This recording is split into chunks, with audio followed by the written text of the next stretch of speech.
Morning everyone, this is Ganesh, Faculty of Chemical Sciences, Samskar, the Gurukul. In last session, we discussed about scientific notation and significant figures. In today's session, we are going to discuss about mathematical operations in significant figures and rounding of the numbers. Let's start today's session. Mathematical operations in significant figures. Suppose if you want to add numbers like 8.9654, 3.2, 8.6734. Let us add the numbers.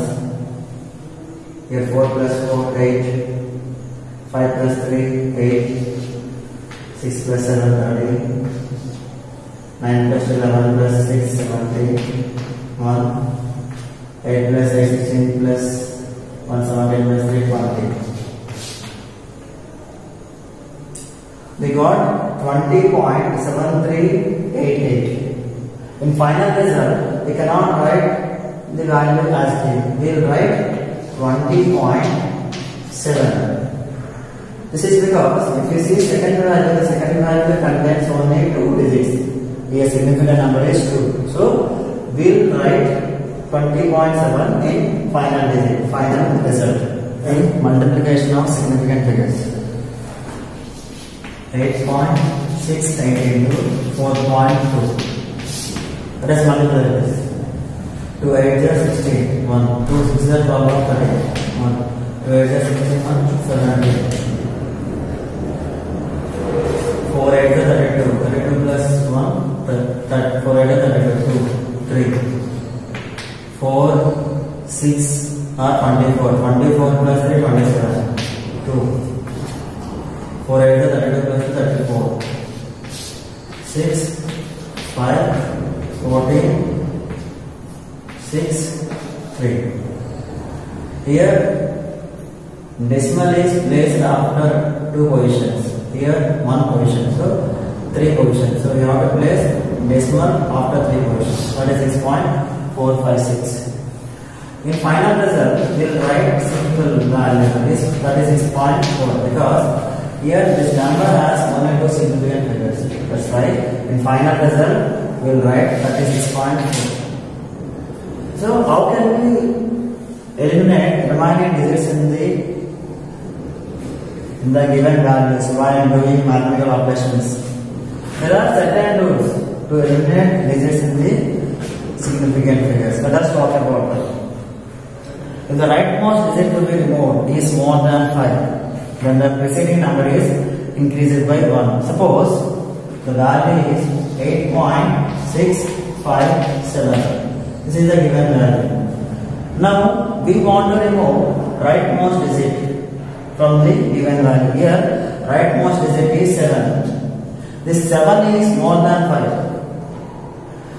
If the rightmost digit to be removed is more than 5, then the preceding number, what is preceding number? 5. The preceding number is increased by 1. Then the value is rounded to 8.66. If rightmost digit is more than 5, then the preceding number is increased by 1. Now, if the rightmost digit to be removed is less than 5, for example, 3.864. Here, rightmost digit is 4, which is less than 5. If the rightmost digit to be removed is less than 5, then there is no change in the preceding number. Then the value is rounded up to 3.86. So no change in the value. Now, if the rightmost digit to be removed is 5, if the rightmost digit to be removed is 5, then there is no change in the preceding value if it is an even number. But if it is an odd number, the preceding number is increased by 1. Let us see example 2.865. Here rightmost digit is 5. Here preceding number is even number. So in case of preceding number is even number, then there is no change in the value. We can write this as 2.86. The value is rounded up to 2.86. And one more example, 2.875. Here, rightmost digit is 5 and the preceding number is an odd number. If the preceding number is an odd number, then its preceding number is increased by 1. Then the value is rounded to 2.88. So these are the certain values while rounding up the numbers. First rule, if the rightmost digit is more than 5, then the preceding number is increased by 1. Second rule, if the rightmost digit is less than 5, then there is no change in the preceding value. If rightmost digit to be removed is 5, then in case of even number, there is no change in the preceding number.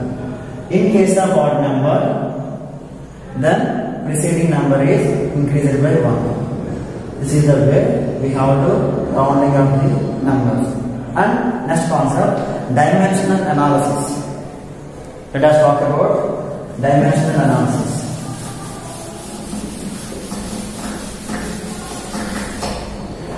Let's see what is meant by dimensional analysis.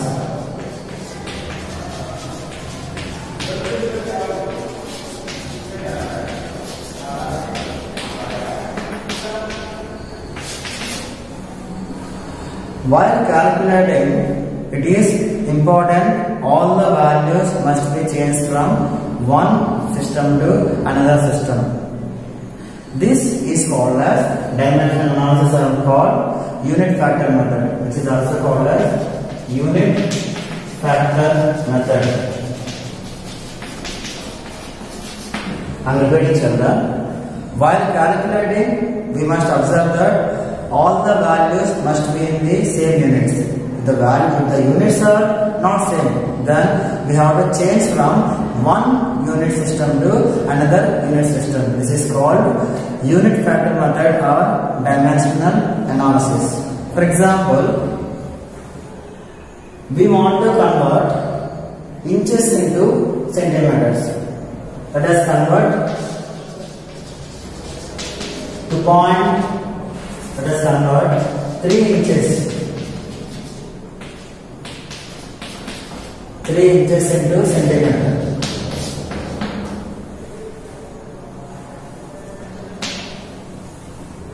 Let us see this example. First, we should know that 1 inch is equal to how many centimeters? 1 inch is equal to 2.54 centimeters. Then 3 inches is equal to how many centimeters? Then 3 inches is equal to dash centimeters. By this cross multiply, x will come here, 3 will go there. 2.54 into 3. 3 4s are 1. 3 5s are 15, 1 16. 1. 3 2s are 6 plus 1 7. 7.62 centimeter. So 3 inches is equal to 7.62 centimeter. And one more example. 2 liters is equal to 2 liters is equal to how many cubic meters? Now we are converting here liters to cubic meter. We know the relation between liters and cubic centimeter. 1 liter is equal to 1000 ml. And 1 ml is equal to 1 cubic centimeter. 1000 cubic centimeter. So 1 liter is equal to 1000 cubic centimeter. We also know that 1 liter is equal to 1 meter is equal to 100 centimeter. 1 meter is equal to 100 centimeter. Then 1 centimeter is equal to 10 power minus 2 meter. 1 centimeter is equal to 10 power minus 2 meter. Then we can write here 1 meter is equal to 1000 into 1 cubic centimeter. We want to convert it to meters. 1 cubic centimeter is equal to how many meters? 10 power minus 2 meters. So 10 power minus 2 meters. 4 power cube. Because here cubic meters present. cube 1000 you can write as 10 cube. 10 cube into here minus 2 into 3 minus 6 10 to the power of minus 6 cubic meter. Here 10 cube and 10 to the power minus 6. Subtract them 10 to the power of minus 3 cubic meter. So 1 liter is equal to 10 to the power of minus 3 cubic meter. Then 2 liters is equal to 2 into 10 to the power of minus 3 cubic meter. Look at the examples. In example 1, value is given in inches. We have to find it centimeters. First, we have converted inch in centimeters. Then we found the value. And in second example, they have given in liters. We have to find in cubic meter. So first we have converted liters to milliliters, then cubic centimeter, and finally we got the result. So this is the way we have to convert units from one system to another system. This is called as dimensional analysis method or unit factor method. This is today's class channel. In next session, we'll talk about laws of chemical combination. Thank you.